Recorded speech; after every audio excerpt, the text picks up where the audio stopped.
नमस्कार साथियों, मैं ऋषभ सिंह अपने YouTube channel Arthgraphy with Rishabh Singh के माध्यम से एक बार फिर आपके समक्ष उपस्थित हूँ।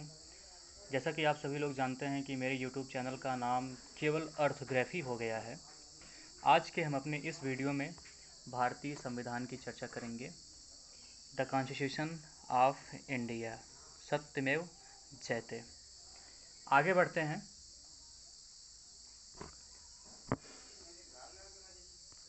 आज का जो प्रथम अध्याय है वो भारत के संवैधानिक विकास से संबंधित है। Constitutional development of India. जैसा कि आप सभी लोग जानते हैं कि संविधान एक वैधानिक दस्तावेज होता है जो किसी देश के लोगों के विश्वास व उसकी आकांक्षाओं का नेतृत्व व नियमित करता है। यहाँ पे हम आपको यह बतला देना चाहते हैं कि संविधान लिखित भी हो सकता है और अलिखित भी हो सकता है। जिस देश का संविधान होता है उस देश के लोगों के लिए उसी संविधान के द्वारा एक नियम और कानून बनाए जाते हैं। भारतीय संविधान के विकास के क्रम में जो आधारशिला रखी गई वो ब्रिटिश शासनकाल में रखी गई। हालांकि यह बहुत ही मंद गति से अग्रसर रहा। इसका क्रमिक विकास निरंतर चलता रहा, लेकिन गति बहुत ही धीमी रही। भारत के संवैधानिक विकास को हम दो भागों में विभक्त कर सकते हैं। पहला, ईस्ट इंडिया कंपनी के शासन के अंतर्गत और दूसरा ब्रिटेन की सरकार के शासन के अंतर्गत। जो आपका प्रथम आता है ब्रिटिश ईस्ट इंडिया कंपनी के अंतर्गत, ये 1773 से लेकर के 1853 तक आता है। स्पेशली हम 1773 से 1853 तक ही पढ़ते हैं। इसके बाद 1858 से लेकर के 1947 तक का जो अधिनियम आता है ये आपके ब्रिटेन की सरकार के शासन के अंतर्गत आता है। ब्रिटिश ईस्ट इंडिया कंपनी के अंतर्गत हम जरूर 1773 से 1853 तक का अध्ययन करते हैं, लेकिन इसमें 1600 ईस्वी का राजलेख और 1726 का राजलेख भी शामिल किया जाता है।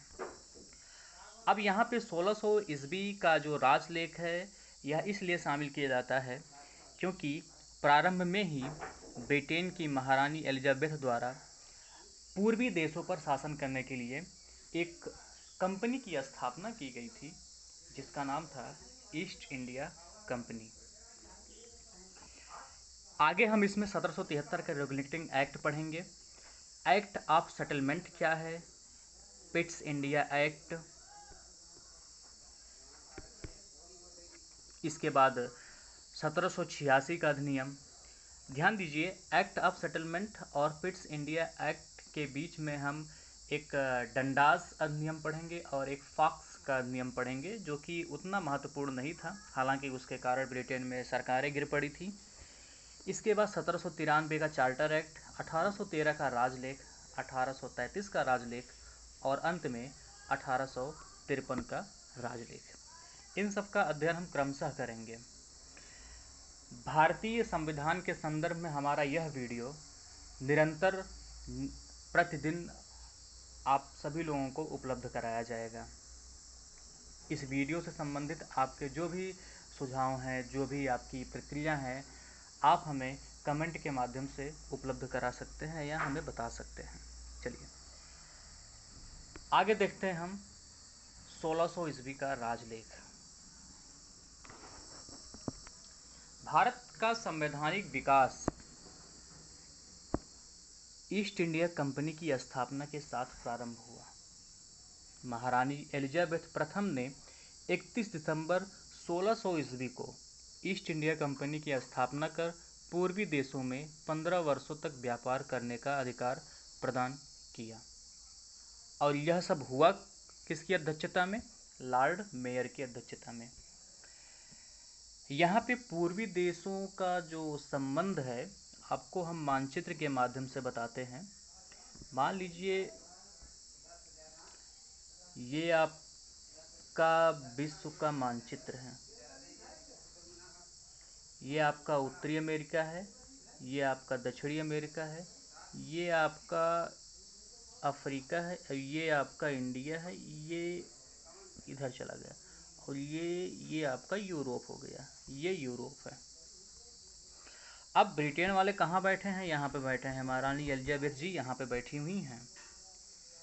एक प्रकार से हम यह कह सकते हैं कि ये अपने आप को बहुत सेंटर में मानते थे, और जब सेंटर में मानते थे तो इनसे जो पूरब था वो यह था, इनसे जो पश्चिम था वो यह था, इनसे जो दक्षिण था वो यह था, और इनसे जो उत्तर था वो यह था। अब इन्होंने यहाँ पूर्वी देशों पर शासन करने के लिए एक कंपनी की स्थापना की, जो कि 15 वर्षों तक के लिए था, और उस कंपनी का नाम ईस्ट इंडिया रखा गया। पूर्वी देशों में भारत आपका आता था, आपका म्यांमार, थाईलैंड, वियतनाम, कंबोडिया, चीन, जापान इत्यादि देश किसके अंतर्गत आते थे? पूर्वी देश के अंतर्गत आते थे। कंपनी की जब स्थापना हुई थी तो उस समय कंपनी की कुल पूंजी 30,133 पाउंड थी, और इसमें कुल 217 भागीदार थे। कंपनी का सारा प्रशासन एक परिषद को सौंपा गया, जिसे गवर्नर जनरल और उसकी परिषद की संज्ञा प्रदान की गई। इसमें कुल 24 सदस्य होते थे। कितने सदस्य? 24 सदस्य होते थे, कुल 24 सदस्य होते थे, जिसमें गवर्नर होता था, उप गवर्नर होता था, और अन्य सदस्य होते थे। उल्लेखनीय है कि इस परिषद को कोर्ट ऑफ डायरेक्टर्स या निदेशक मंडल के नाम से संबोधित किया गया। यहाँ पे आपको बतला देना चाहते हैं कि कोर्ट ऑफ डायरेक्टर्स और निदेशक मंडल दोनों एक ही हैं, या यूं कह सकते हैं कि आंग्ल भारतीय विधि संहिताओं के निर्माण एवं विकास की नींव प्रारंभ हुई। कहने का तात्पर्य यह है कि अंग्रेज और भारतीय यानी ब्रिटेन और भारत दोनों जगहों से विधि या नियमों का जो निर्माण था वो प्रारंभ हुआ। देखिए, जो कानून होते हैं, जो विधि, जो नियम होते हैं, ये भारत में कोई नई बात नहीं है। भारत में प्राचीन काल से ही, वैदिक सभ्यताओं से ही चली आ रही एक प्रक्रिया है, जिसके द्वारा जो शासक होता था वो अपनी जनता पर शासन करता था तमाम प्रकार के नियमों कानूनों को लगा करके। यह उसी का आगे या आधुनिक रूप था। इसके बाद 1726 ईस्वी का राजलेख आता है। 1726 ईस्वी का जो राजलेख था ये बहुत ही छोटा सा था, बहुत ही छोटा सा था। इसमें कुछ बदलाव किए गए थे, और बदलाव आपके यह थे कि इंग्लैंड स्थित निदेशक मंडल द्वारा कोलकाता, बम्बई, मद्रास ये तीनों प्रेसिडेंसियां थीं, और इन तीनों प्रेसिडेंसियों के अपने अलग अलग गवर्नर होते थे। इन तीनों प्रेसिडेंसियों को यह अधिकार दिया गया कि वो क्या बना सकते हैं? विधि बना सकते हैं अपने स्पेशली क्षेत्र के लिए। कोलकाता के लिए कोलकाता का गवर्नर, मुंबई के लिए मुंबई का गवर्नर, मद्रास के लिए मद्रास का गवर्नर एवं उसकी परिषद। अब ये तो बात हो गई 1726 की। आगे बढ़ते हैं। 1773 का रेगुलेटिंग एक्ट, जो कि सबसे महत्वपूर्ण एक्ट माना जाता है, या यूं कह सकते हैं एक प्रकार से ईस्ट इंडिया कंपनी का जो शासन होता है वो 1773 ईस्वी से भारत में प्रत्यक्ष तौर पर प्रारंभ हो जाता है। 1773 का रेगुलेटिंग एक्ट अनेक कारणों से भारतीय संविधान के विकास के लिए महत्वपूर्ण है। तत्कालीन प्रधानमंत्री लॉर्ड नॉर्थ द्वारा एक कमेटी का गठन किया गया था, और उस कमेटी का नाम था गुप्त समिति या गुप्त सीक्रेट कमेटी, और इसी की सिफारिश के आधार पर यह एक्ट पारित किया गया था, जिसका मुख्य उद्देश्य था कंपनी के कार्यों को भारत व ब्रिटेन में नियंत्रित करना। कंपनी कुछ मनमाने तरीके से कार्य कर रही होगी उस समय, और तत्कालीन ब्रिटिश सरकार ने एक एक्ट ला दिया कि भाई कंपनी के कार्यों को ब्रिटेन के साथ साथ या भारत के साथ साथ ब्रिटेन में भी नियंत्रित किया जाए। और इसी क्रम में कंपनी का संपूर्ण प्रशासन की देखभाल हेतु इंग्लैंड में 2 संस्थाएं स्थापित की गई। एक तो पहले से ही आपका चला आ रहा था निदेशक मंडल, और दूसरा आपका था स्वात्वधारी मंडल, और ये दोनों गृह सरकार के अंग थे। इंग्लैंड में कंपनी की कार्यपालिका, जो कि एक पूर्ववर्ती संस्था थी, उसमें कुल 24 निदेशक होते थे, और इनकी नियुक्ति जो होती थी प्रतिवर्ष स्वात्वधारी मंडल द्वारा चुनाव के माध्यम से किया जाता था। अब इन्हीं 24 निदेशकों में से प्रतिवर्ष निदेशक मंडल द्वारा अध्यक्ष तथा एक उपाध्यक्ष का चुनाव होता था। कंपनी का जो अध्यक्ष होता था वो मुख्य कार्यकारी अधिकारी अर्थात चीफ एग्जीक्यूटिव ऑफिसर कहलाता था। निदेशक मंडल की कार्यावधि बढ़ाकर 1 वर्ष से 4 वर्ष कर दी गई। ये कुछ 1773 रेगुलेटिंग एक्ट के माध्यम से बदलाव हो रहे थे, और तथा यह निर्धारित किया गया कि इसके कुल सदस्य कितने थे? 24 सदस्य थे, के 1/4 सदस्य अर्थात लगभग 6 सदस्य प्रतिवर्ष अवकाश ग्रहण करते रहेंगे। लेकिन इन सभी सदस्यों का कार्यकाल कितना था? 4 वर्ष था, पहले 1 वर्ष था। ये सब परिवर्तन हो रहे थे। एक प्रकार से भारतीय संविधान की रूपरेखा तैयार हो रही थी, और यह हमें क्लियर पता चलेगा जब भारत सरकार अधिनियम 1935 आएगा, क्योंकि हमारे संविधान में जो सबसे ज़्यादा प्रभाव पड़ा है वो भारत सरकार अधिनियम 1935 का पड़ा है, या कुछ लोग कहते हैं कि कुछ आमूल-चूल परिवर्तन करके हूबहू 1935 के अधिनियम को उतार लिया गया है, भारतीय संविधान में उतार लिया गया है। Your phone's in airplane mode, so I can't help you with that at the moment. चलिए आगे देखते हैं।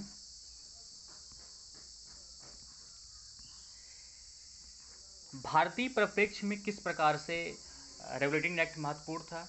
बंगाल के फोर्ट विलियम प्रेसिडेंसी अर्थात जो कलकत्ता की प्रेसिडेंसी थी को केंद्र मान लिया गया, तथा प्रशासक को अंग्रेजी क्षेत्रों यानी जिन जिन भारतीय क्षेत्रों पर अंग्रेजों का शासन था, अंग्रेजों का अधिकार था, जैसे बंगाल या कोलकाता कह सकते हैं, मुंबई कह सकते हैं, मद्रास प्रेसिडेंसियों जो कि स्वतंत्र प्रेसिडेंसी थी। 1726 और 1600 ईस्वी में देखा आपने, 1726 में नियम बनाए गए थे, तीनों के लिए अलग अलग गवर्नर होते थे, उनकी अलग अलग परिषदें होती थी, वो उनको पावर दिया गया है कि वो अपने अपने प्रेसिडेंसियों के लिए अलग अलग नियम बना सकते हैं। लेकिन 1773 के माध्यम से तीनों प्रेसिडेंसियों को एक कर दिया गया, तथा बंगाल के जो प्रेसिडेंसी थे या बंगाल के फोर्ट विलियम प्रेसिडेंसी के गवर्नर को तीनों का गवर्नर जनरल बना दिया गया।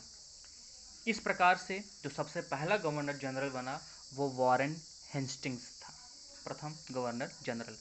और इसके परिषद में 4 सदस्य हो सकते थे, और उस समय जो 4 सदस्य थे फिलिप फ्रांसिस, क्लेवरिंग थे, मानसन थे और बरवेल थे। तो ये भारतीय परिप्रेक्ष्य में 1773 रेगुलेटिंग एक्ट के माध्यम से परिवर्तन हो रहा था। इसी अधिनियम के अधीन यानी रेगुलेटिंग एक्ट 1773 के द्वारा ही 1774 में कलकत्ता में एक सर्वोच्च न्यायालय की स्थापना की गई, जिसके मुख्य न्यायाधीश सर एलिजाह इम्पे तथा अन्य न्यायाधीश चैम्बर्स, लिमिस्टर एवं हाइट थे। यह एक अभिलेख न्यायालय था। सामान्य तौर पर अभिलेख न्यायालय वह न्यायालय होता है जहां पर किसी भी निर्णय से संबंधित किसी भी वाद से संबंधित जो निर्णय होता है उसको कलेक्ट करके रखा जाता है। आप लोग अपने तरीके से भी देख लीजिएगा अभिलेख न्यायालय क्या होता है। और इस न्यायालय के विरुद्ध जो अपील की जाती थी प्रिवी काउंसिल में की जाती थी, और यह प्रिवी काउंसिल कहाँ पे थी? इंग्लैंड में थी। रेगुलेटिंग एक्ट अधिनियम के ही द्वारा गवर्नर जनरल तथा उसकी परिषद को अध्यादेश जारी करने की शक्ति प्रदान की गई। भारतीय संविधान में अध्यादेश शब्द का उल्लेख हुआ है, लेकिन वो अनुच्छेद 123 के अंतर्गत हुआ है, जिसके द्वारा यह कहा गया है कि भारत के राष्ट्रपति को अध्यादेश जारी करने का अधिकार प्राप्त है। अध्यादेश जारी करने का मतलब यह होता है कि जब किसी नियम पर आम सहमति नहीं बनती है तो उसको ज़बरदस्ती पारित करवा दिया जाता है। किसके द्वारा?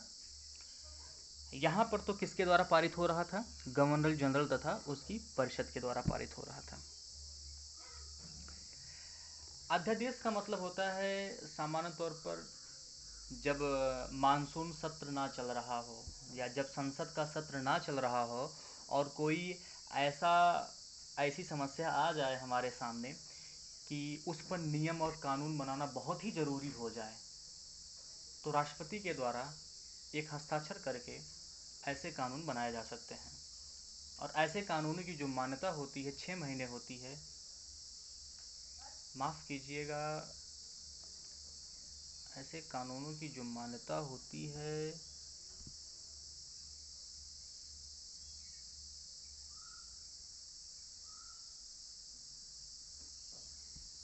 देखना पड़ेगा इसे। चलिए आगे देखते हैं। इस अधिनियम द्वारा बिना लाइसेंस प्राप्त किए निजी व्यापार तथा भारतीय लोगों से उपहार व रिश्वत लेने से प्रतिबंधित कर दिया गया। बहुत सारे परिवर्तन चल रहे थे और ये परिवर्तन 1773 रेगुलेटिंग एक्ट के माध्यम से हो रहा था। कुछ अन्य महत्वपूर्ण तथ्यों में, जैसे भारत में जो कंपनी की स्थापना हुई थी, ईस्ट इंडिया कंपनी ने भारत में अपना पहला कार्य सूरत से प्रारंभ किया था। हालांकि हमें लगता है कि यहाँ पे उसको उतनी सफलता नहीं मिली जितना कोलकाता में सफलता मिली।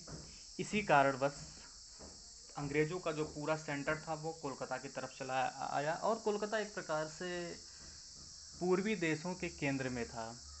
बहुत ही अच्छा एक बंदरगाह भी कोलकाता का है, प्राकृतिक बंदरगाह है, जिसके कारण अन्य देशों का जो व्यापार वगैरह होता था वो कोलकाता बंदरगाह से ज़्यादा होता था।